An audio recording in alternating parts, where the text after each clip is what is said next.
Steve's in for Bob tonight. He sounds a little under the weather. Oh boy, I hope I can make it through the weather because my allergies, I can't even see the numbers on the screen. My eyes are watering so much. And I know a lot of you out there have the same problem. So I thought I'd show you the pollen count today.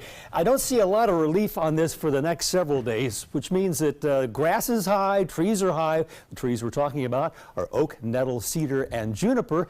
Maybe a front coming through next Wednesday will improve conditions, but it's going to be continued bad for those of us who suffer. Looking live over Sarasota Bay, the current temperatures at the airport, 73 degrees. The dew point is 58. It was as low as 55 this morning. It's coming up, but those northerly winds are going to continue to bring in drier air. Even to the 30s, I think our dew points will reach by Sunday and Monday. And it's going to affect our temperatures too. This is pretty close to what the highs are going to be tomorrow, and maybe a degree or two cooler than that as a result of those northerly winds continuing.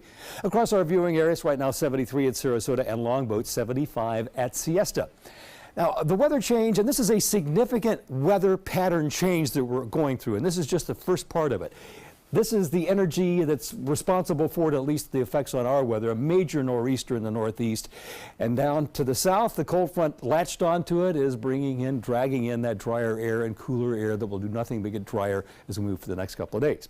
We've had some high clouds giving us kind of dull skies today, but they'll thin out overnight. It'll be clear over the overnight hours here. But look at this major nor'easter in progress. Onshore winds causing life-threatening flooding potential along the coast near Boston. Look at the snow right over New York City. It's just getting hammered. ABC World News tonight will have full details on that storm coming up. And out west, it's raining in California where they need it. It's been dry for a couple of months. They got 3 months left to get the water in snow caps up there because then it just doesn't rain at all summer long.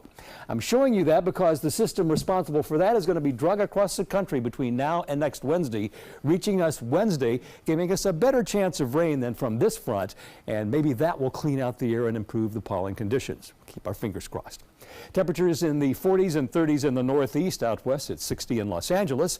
And here is our forecast as we move into the weekend, and it's a weekend I think you're going to like. I'm going to love it because the temperature is no longer in the 80s, more like in the 70s as that cooler air gets drugged down over Florida and will stay with us for several days. We're not going to rebound from this. We've broken the 80s for as far in the future as I can see. So I think you're going to like the next week to 10 days.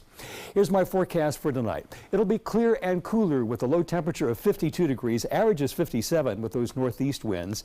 And for tomorrow, look at this. Beautiful blue, sunny skies. It will be sunny and mild with the high temperature of 76, which is pretty close to normal. And I got to say, it says something about the state of our climate when we have a cold front this strong blowing through and it doesn't even cool us down to near normal. A sign of the times. Northeast winds 5 to 10 miles per hour. And here's the 7-day outlook showing that tomorrow is going to be very pleasant with a high temperature of 76 degrees. And then look at that. We get drier air coming in. 49 the low for Sunday morning, Monday morning 48. Of course, we've got the Oscars coming up. I'll be watching. High 74 on Sunday. And look at this. The highs don't recover. The overnight lows do, especially Tuesday night into Wednesday with south winds ahead of that front coming in from California. And because of the chance of storms and a 60% chance, we're clearing out a first alert weather day. We'll keep an eye on that as it approaches. And as we move late next week, clearing cooler. Look at that, 60s as we end the week. I tell you, we've broken this 80-degree weather pattern. Now these words.